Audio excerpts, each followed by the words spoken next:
You think being the reliable one will get you promoted. Here's the truth: reliability gets you respected, not elevated. By the end of this video, you'll know the hidden costs of being the dependable doer and how to shift into the strategic leader your company actually promotes. I'm Sophia, and I help ambitious women climb in corporate without the cost of burnout because I know what it feels like to be indispensable, but invisible. It happened to me. So let me paint the picture for you. You're the one who keeps the projects moving. You work cross functionally with other teams. You remember birthdays. You pick up drop balls. Someone gave you a slide, but it wasn't quite finished. So you take a beat and you clean up that slide so that way it looks great. You're the glue. You stay late to fix that deck. Everyone depends on you. But when it's time for promotions, you're overlooked. Being the reliable one is rewarding in the short term.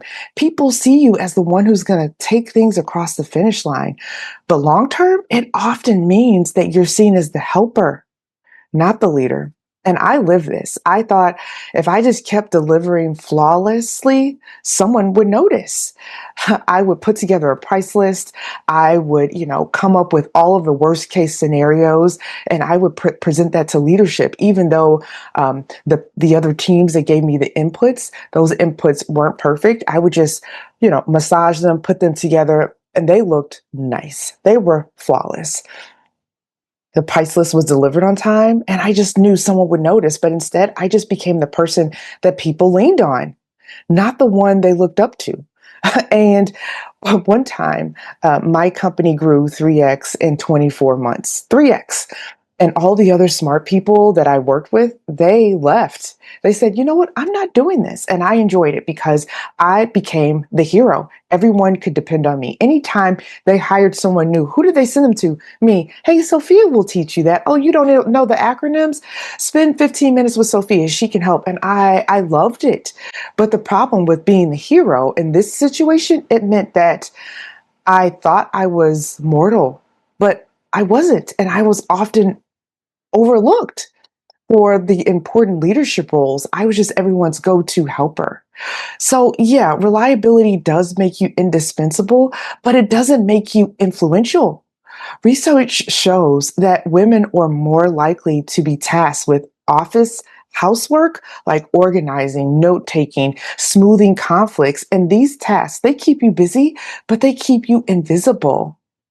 I want you to know that presence matters more than perfection, right? You need to speak up for yourself when you put together tasks. I'm not talking about throwing people under the bus, but call out, hey, yes, we were able to finish this project and deliver the deck on time. However, the inputs we received from this team or this other division, they weren't as seamless or as flawless as they could have been. Let's set up a postmortem so that way we can work better and our team isn't tasked with over delivering to compensate for that.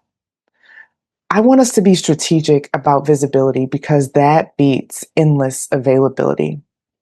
Now, there's an energy drain that comes with constantly overfunctioning. Always being the go to, it creates a cycle of exhaustion for you. You're stuck in survival mode, but it's disguised as ambition. Like, yes, you are over delivering, you're over functioning, but slowly in doing that, you aren't giving back to yourself. You aren't doing things that replenish your energy. You're just surviving because you're hyper focused on that promotion. And high functioning burnout, it doesn't look like collapse. It looks like being too tired to think big because you're buried in the details, because team A or team B is so accustomed to dropping the ball, they know you'll handle it. So that's why this invisible leadership, it becomes your go-to. And then you get caught in this cycle of exhaustion. Think about it. Like if you were truly able to just do your part and move forward instead of being the glue that keeps everything together, would that really require as many hours that you're putting in? Leaders aren't promoted for doing more. They're promoted for thinking differently. And it's really easy to forget about thinking differently when you're caught in the weeds and you aren't able to take a step back because you're doing everything else for everyone else. If you're always executing, you're never seen as a visionary.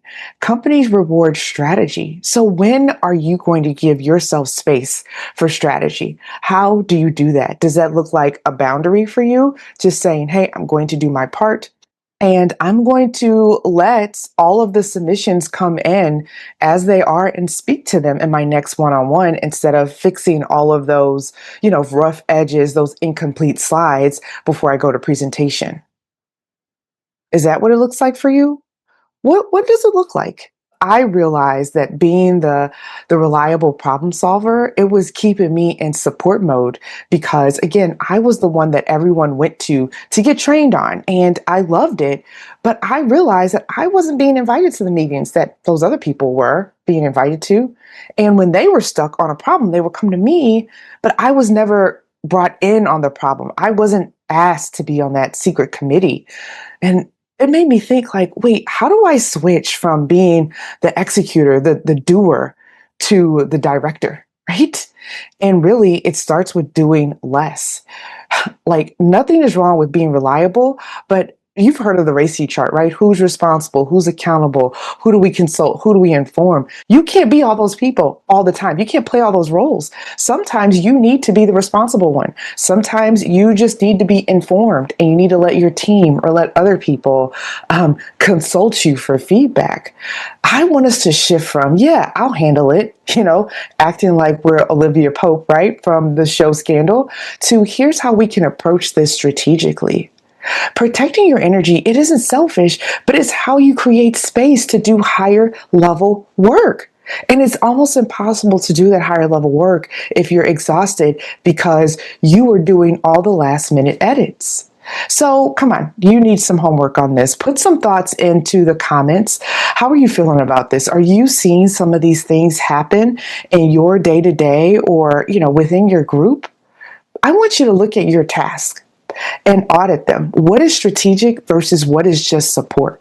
Honestly, you've seen the pros and cons chart. I want you to put strategic and support next to your to-do list. So that way you can begin to see them for yourself and know when you're giving too much, when you're doing too much, and when you need to pull back. Because to be honest, you need to be doing more strategic roles, more strategic things than support tasks.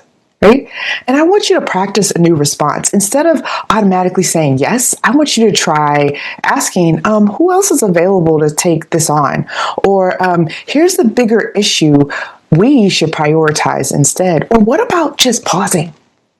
When you see that things aren't the way that they should be, and you know what the deliverable, you know what perfect looks like, you know what the finish line looks like. What if you pause? Instead of just jumping in, I'm just going to do it. I want you to pause. Because pausing is stopping you from just diving back into execution mode and giving yourself a beat to think strategically. Is this my problem to solve? Or is this someone else's task?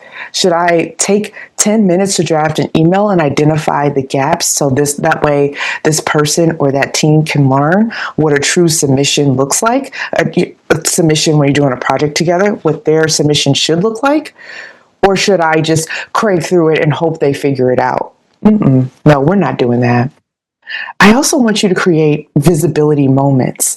Share your progress in meetings. I want you to link your work to outcomes. Don't just wait till your mid-year review or your end-of-year review. I want that to be your anthem. I want you to be on repeat about the things that you have done and how you've added value. Like, is there a postmortem that you complete after your projects? Speak up. Mention that what you did receive from that team, it could have been better, and perhaps we should spend more time teaching them, showing them how we can work more flawlessly or more efficiently together. So I said, link your work to your outcomes, but I also want you to voice your perspective and not just your execution. So we talked about how being the reliable one, it makes you valued but not promoted. And I talked about to grow, you need to shift from being a dependable doer to a strategic thinker. But think about this. Have you ever felt overlooked because you were too reliable? Put your story in the comments. I read them. And plus, sharing them, putting them in the comments helps us understand and see how being over reliable or too reliable can sneak up into our worlds and turn into exhaustion and burnout. If this resonated, I want you to hit subscribe. Next week, we're going to talk about setting boundaries, and I'm going to put a whole different spin on it. Because I want you to look at it through the lens of leadership. And if you don't know where to start, you're like, man, that sounds like me. Join my masterclass. I host one every month. So check the link in the show notes here because I would love for you to join because we're looking at your energy. We're conducting some of these energy audits and we're walking away with a playbook because what worked for you in the past, all of those old rules, they aren't going to serve you now because you're a different person. You have a different outlook on things. And if we lead teams and we lead projects powerfully, we can lead ourselves powerfully too. Hey, did you subscribe? You like this conversation? Let's keep it going. Subscribe. Come on. Did you subscribe?